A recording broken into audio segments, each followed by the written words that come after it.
All right, what's happening, everybody? Well, you know what? Before we get started, okay, so quick. Before we get started here, this guy right here put this out in the public, and I can only guess that it was for public scrutiny, for public comment, for public debate, public discussion. And that's exactly what I'm going to do today. I'm going to break this down, man. I'm going to show you guys what an actor looks like. Somebody that hasn't done this process, but yet they talk about it because they'll watch somebody like me, but they only see what they want to see. They don't really hunker down and do the rest. This is a problem. But let's hear this stuff and qualify this real quick. And before I get started, it's not meant to hurt his feelings or anybody else's feelings. It's just for public debate and public discussion.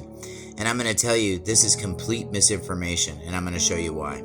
Little lesson, right? So what you do is once you're how you become unincorporated, okay? So hold on. Nobody's incorporated in the first place. If you were incorporated in any way, you would be an entity and you would be able to do commercial business. You'd be able to discharge all of your debt. You'd be able to do all the things that this guy's hoping to do. But the fact of the matter is you're not incorporated.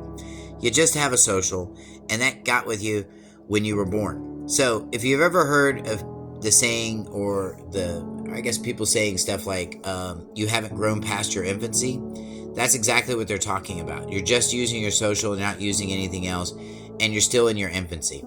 So let's keep going, because this guy still is too. Anyway, let's keep going. Once you have taken the birth certificate and gotten your estate established, you then take that document and then you go to the IRS website and you create a trust. That's wrong, because the IRS does not create trusts. I'm just going to tell you that right now. So what you can do is you can go to the IRS.org, and I teach this process, but you can go to IRS.org after you've created a trust and then set up your trust. But let's keep going, because this guy hasn't done it. He's clearly got things all kind of backwards. So let's keep going. You create the trust with the IRS website. No, you then don't. Give you an EIN number. You take that EIN number and then you make the name of a trust in the same name as your all caps name. Once you've done that, you can then utilize the EIN number of the trust as the all caps, which... Okay, so quick... That's not correct at all. That's not correct at all. So if you go get an EIN, it doesn't replace your social security number. And here's another thing about a trust. A trust, it can't sue, nor can it be sued. And a trust is nothing more than a holding company, holding property for the benefit of your beneficiaries. And you're not a beneficiary. Never were. Keep going. Little lesson, right? So what you do is once you're how you become unincorporated, okay? So once you have taken the birth certificate and gotten your estate established, you then take that document and then you go to the IRS website and you create a trust. When you create the trust with the IRS website, they then give you an EIN number. You take that EIN number and then you make the name of a trust in the same name as your all caps name. Once you've done that, you can then utilize the EIN number of the trust as the all caps, which gives you a completely new record behind you, because that... And as I told you, there are very, very big limitations, and we have to understand that a trust has a function and your Social Security has a function, okay? This whole idea of abandoning one side to go to the other side is poppycock. It doesn't work. It hasn't worked for anybody, and it's not working for him either. Let's keep going.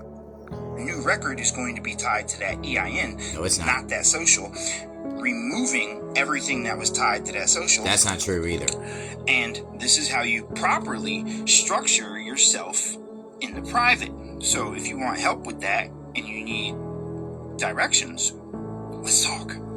Okay, so I would avoid this guy at all costs. This guy is looking for people to go try out his idea on how he thinks this thing ought to be done. Why? Because he's probably too much of a coward to do it himself. If you guys want to learn how to do this right, schedule an appointment with me. Don't waste your time with stuff like this. Here's another thing too.